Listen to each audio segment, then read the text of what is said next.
दोस्तों एक कमेंट हमारे पास आया है, ये कमेंट को आप रीड करिए। कमेंट पे इन्होंने लिखा है कि सर एक क्लाइंट ने मुझे 270 डेज रिप्लेसमेंट पीरियड के लिए बोला है, क्या ऐसा एग्री करना चाहिए कि नहीं चाहिए। 270 डेज मतलब एक महीने में 30 दिन होता है, इसको 30 से डिवाइड करते तो अप्रोक्सीमेट 9 मंथ का आपका रिप्लेसमेंट पीरियड के लिए क्लाइंट इनको बोल रहा है और इन्होंने हमसे कंसल्ट मांगा है कि इसमें एग्री करना चाहिए कि नहीं करना चाहिए। तो मैं यहाँ पर आपको ईमानदारी के साथ बोलना चाहता हूँ कि हम यहाँ पर कुछ भी कमेंट नहीं करना चाहेंगे कि आपको इस पे एग्री करना चाहिए कि नहीं करना चाहिए, क्योंकि आपके बिजनेस का सिचुएशन और आपके क्लाइंट का जो पॉलिसी है उसके बीच में किस टाइप का डील हो रहा है उस पर हमको कमिट करना थोड़ा अनफेयर लग रहा है, क्योंकि आपके बिजनेस का सिचुएशन तो आप ही जानेंगे एंड जो भी आपके बिजनेस का रिजल्ट रहेगा पूरी लायबिलिटी तो आपके पास ही रहेगी।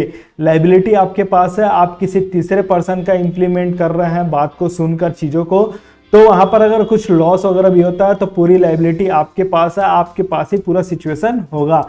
इससे बचने के लिए जो भी हम वीडियोस वगैरह अपलोड करते हैं, जो भी स्ट्रेटजीज वगैरह बताते हैं, वहां पर हम यही बोलते हैं कि आप ये वीडियो ये स्ट्रेटजी को एजुकेशन पर्पस पे लीजिएगा, क्योंकि हर स्ट्रेटजी हर किसी के लिए एप्लीकेबल नहीं हो पाता, क्योंकि आपका बिजनेस का सिचुएशन जो है, आपने क्लाइंट के साथ जो पॉलिसी वगैरह बनाया है, आपके लाइफ का सिचुएशन है, वो सबके लिए अलग अलग रहता है। तो इस पे हमको कमेंट करना कि भाई वर्क करना चाहिए कि नहीं करना चाहिए, हमारे लिए ये चीज जस्टिफाई नहीं कर रहा है, क्योंकि हम चाहते हैं कि आप अपने बिजनेस पे यहाँ पर ग्रो करें। कैसे काम करना है वो तो हम बता सकते हैं, लेकिन एट द एंड आपकी लायबिलिटी तो आपके पास ही रहेगी। इसी से रिलेटेड ये वीडियो होने वाला है दोस्तों। 4 पॉइंट पे मैं चीजों का यहाँ पर बताऊंगा। सबसे पहला पॉइंट है आपका डिस्क्लेमर के बारे पे। सेकंड पॉइंट रहेगा क्वेश्चन फॉर यू। क्या क्वेश्चन रहेगा कि क्लाइंट आपको अटपटा सा ऐसा पॉलिसी दे रहा है कि मेरे को 270 डेज का रिप्लेसमेंट दीजिए, 9 महीने तक का। भाई एक क्लाइंट को रिप्लेसमेंट देना आप सोच सकते हैं कितनी बड़ी बात है। थर्ड पॉइंट है व्हाट शुड यू डू, आपको क्या करना चाहिए। एंड फोर्थ पॉइंट रहेगा एक्शन स्टेप, जैसा कि ज़्यादातर वीडियोस पे हमारा होता है। बहुत ही अच्छा पॉइंट ये होने वाला है, जो कॉन्सेप्ट बताया जा रहा है उस कॉन्सेप्ट को अच्छे से समझने की कोशिश भी करिएगा। लास्ट तक बने रहिए दोस्तों इस वीडियो पे, फिर बढ़ते हैं हम लोग आगे।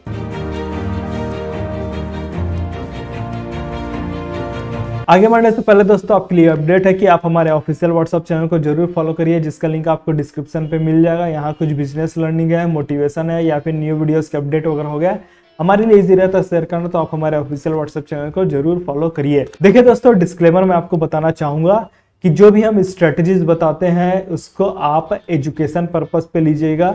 आप वहां से एजुकेट करिए अपने आप को कि भाई क्या चीज बेटर हो सकता है, और उस स्ट्रेटजी पे आप कैसे इंप्लीमेंट करके अपने बिजनेस का सिचुएशन, अपने लाइफ का सिचुएशन एंड अपने जो क्लाइंट है उनके साथ जो पॉलिसी बना रहे हैं उसको कैसे बेटर बना सकते हैं, ताकि आप क्लाइंट को बेस्ट सर्विसेज यहाँ पर प्रोवाइड कर सके। आप बोलेंगे कि भाई आप मेरे को ये बताओ कैसे करना है, जिसको मैं कर लूंगा तो मैं यहाँ पर सक्सेस हो जाऊंगा। भाई इस टाइप का काम दुनिया में अगर कोई कर रहा है तो वो आपके साथ फेक टाइप का काम कर रहा है एंड वो आपको थोड़ा गलत जगह पे ले जा रहा है। लॉन्ग टाइम पे देखा जाएगा तो वो आपको कहीं ना कहीं लॉस करेगा, और जो लॉस करेगा वो आपके लिए बहुत ही ज़्यादा बड़ा रहेगा। लेकिन अगर आप यहाँ पर स्टेप बाय स्टेप धीरे धीरे आगे बढ़ते हैं, थोड़ा टेस्ट एंड ट्राई करते हैं चीज़ों को, अपनी कैपेबिलिटी को देखते हैं कि भाई मैं इस चीज़ पे कैसे स्टैंड कर सकता हूँ, तब आपको यहाँ पर लॉन्ग टाइम के लिए सक्सेस मिलने का ज़्यादा चांसेस रहेगा। तो डिस्क्लेमर आपके लिए यही है कि जो भी हम लोग वीडियोस वगैरह अपलोड करते हैं, जो भी स्ट्रेटजीज बताया जाता है, वो हर लोगों के लिए एप्लीकेबल नहीं रहता। आप अपने बिजनेस का सिचुएशन, अपने लाइफ का सिचुएशन, अपने क्लाइंट का सिचुएशन को देख के उसको अडॉप्ट करिए, क्योंकि एट द एंड बिजनेस आपका है, क्लाइंट आपका है। आप अपने क्लाइंट को अपने बिजनेस से सर्विस प्रोवाइड कर रहे हैं, पूरी लायबिलिटी यहाँ पर आपकी रहेगी, क्योंकि आप ही यहाँ पर डिसीजन मेकर रहेंगे। इस पूरे प्रोसेस पे किसी तीसरे पर्सन का इंटरफेयर करना गलत हो सकता है, क्योंकि अगर तीसरा पर्सन यहाँ पर इंटरफेयर कर रहा है और लायबिलिटी तो आपकी है, कुछ गलत हो जा रहा है तो पूरी चीजें आपके पास ही आएगी, चाहे वो लॉस हो चाहे प्रॉफिट हो। इस चीज से हमको बचना है तो आपके पास खुद इतना कैपेबिलिटी होना चाहिए कि आप डिसीजन कर सके अपने लिए, अपना क्रिएटिविटी को यूज करके कि मेरे लिए यहाँ पर क्या चीज बेस्ट हो सकता है। अब आता है question for you. Question for you का मतलब क्या हो गया कि आप जिस भी टाइप का बिजनेस करें, कई बार ऐसा सिचुएशन होगा कि क्लाइंट आपको कुछ ऐसा उटपुटांग टाइप का सर्विसेज के लिए बोल सकता है या फिर आपको बांध देता है लंबे टाइम के लिए, जिससे आपको लगता है कि भाई स्टार्टिंग में तो मेरे को क्लाइंट मिल गया है, लेकिन लॉन्ग टाइम पे आपको ऐसा लगता है कि भाई मैं इस क्लाइंट के साथ डील करके मेरा सबसे बड़ा गलती हुआ है, मेरे को ये क्लाइंट के साथ काम करना ही नहीं चाहिए। तो क्वेश्चन फॉर यू है कि सबसे पहला पॉइंट कि आपने अपनी पॉलिसी को इतना स्ट्रॉन्ग बना के रखा है क्या कि क्लाइंट इस पॉलिसी के थ्रू आपके साथ आगे बढ़ना चाहे, या फिर क्लाइंट को लगे कि भाई इनका पॉलिसी जो है मेरे साथ अच्छे से वर्क कर सकता है तो मेरे को इनकी सर्विसेज लेनी चाहिए। अपनी पॉलिसी का थोड़ा एनालिसिस करिए।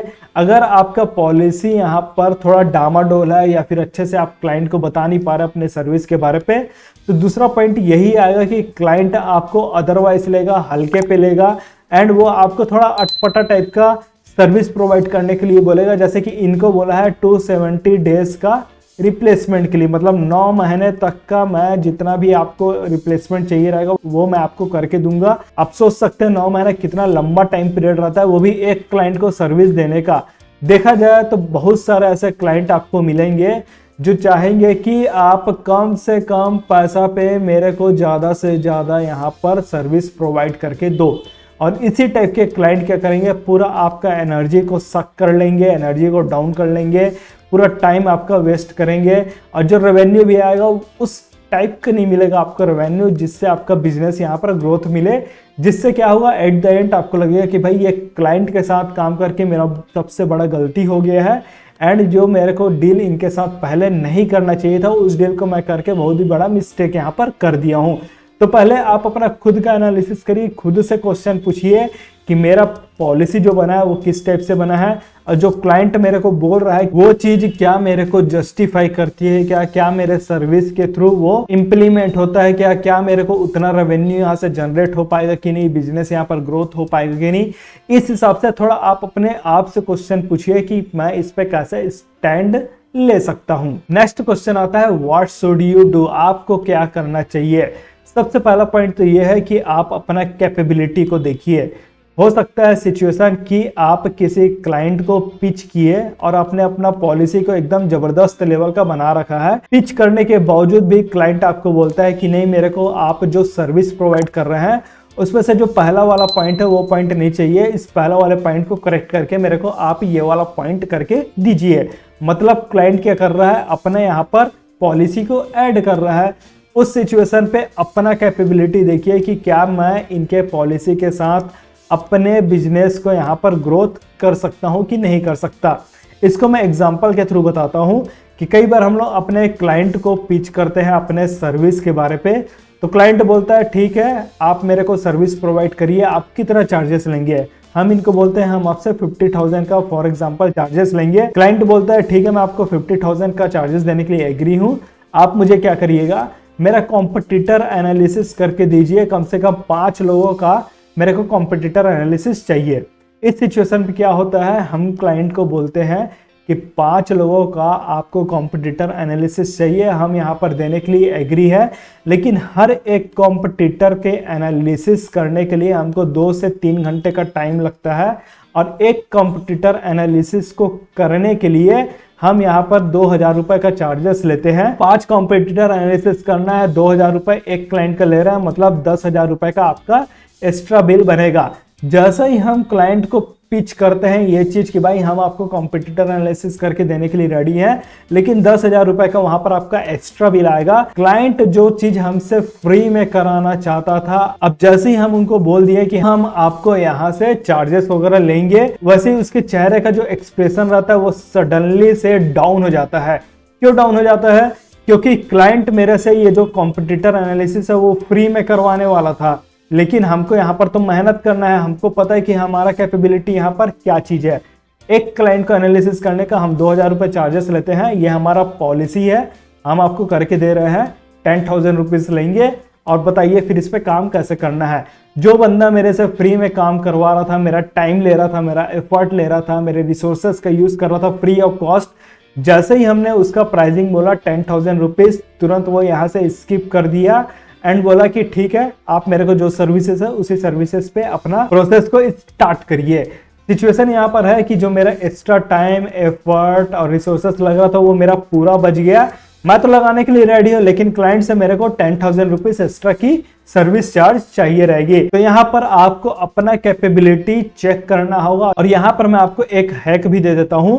हैक ये है कि आप जब क्लाइंट के साथ पिचिंग करते टाइम डील करें, उस सिचुएशन पे आपका प्रेजेंस ऑफ माइंड इस टाइप का होना चाहिए कि जैसे ही क्लाइंट कुछ अजीब टाइप का बात बोल रहा है या फिर एक्स्ट्रा सर्विसेज के लिए आपसे बोल रहा है, उस टाइम पे आप खुद को एनालिसिस करिए तुरंत विद इन अ सेकेंड कि भाई मैं ये सर्विस को इतने प्राइस रेंज पे दे पाऊंगा कि नहीं दे पाऊंगा।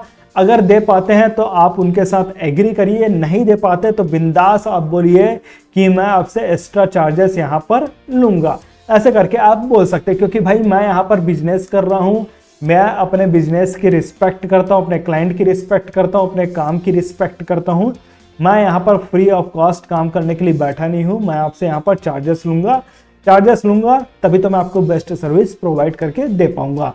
तो आप अपना खुद का कैपेबिलिटी चेक करिए कि आप कहाँ तक पहुँच सकते हैं। अब आता है दोस्तों आपके लिए एक्शन स्टेप। एक्शन स्टेप है कि वर्क ऑन द प्रपोजल। अपने प्रपोजल पर काम करिए, स्ट्रांग बनिए थोड़ा प्रपोजल को। चेक योर कैपेबिलिटी, अपना कैपेबिलिटी को चेक करिए। और हमारे जो वीडियोस रहते हैं, स्ट्रेटेजीज रहता है, उसको आप एजुकेशन पर्पस पे लीजिए। ये आप सोशल मीडिया पे देख रहे हैं और सोशल मीडिया में तो एन नंबर्स ऑफ चीजें चलते रहती है। जो स्ट्रेटेजी आपके लिए काम करता है, जो टैक्टिक्स आपके लिए काम करती है, उस टैक्टिक्स से इंस्पिरेशन लेकर आप अपना देखिए कि आप उसमें कैसे काम कर सकते हैं, क्योंकि एट द एंड लायबिलिटी आपके पास ही रहेगी। प्रॉफिट होगा तो आपको ही देखना पड़ेगा, लॉस होगा तो आपको ही देखना पड़ेगा। हम नहीं चाहते आपका लॉस हो, हमेशा आपके लिए प्रॉफिट हो, इसलिए हम आपको डिस्क्लेमर देते रहते हैं, एजुकेशन पर्पस पे वीडियो बनाते रहते हैं ताकि आप हमेशा ग्रो करते रहिए। स्टार्ट एंड ग्रो करिए दोस्तों अपने रिक्रूटमेंट एजेंसी का बिजनेस। कुछ डाउट है तो कमेंट करके बताइए, हम आपके डाउट को सॉल्व करने की कोशिश करेंगे। वीडियो पसंद आया तो लाइक करिए, वीडियो को शेयर भी करिए जिससे दूसरे भी लोगों को इससे हेल्प हो सके। इस वीडियो में बस इतना ही दोस्तों, हम मिलते हैं आपको फिर नेक्स्ट वीडियो पे। तब तक के लिए take care and thanks for watching.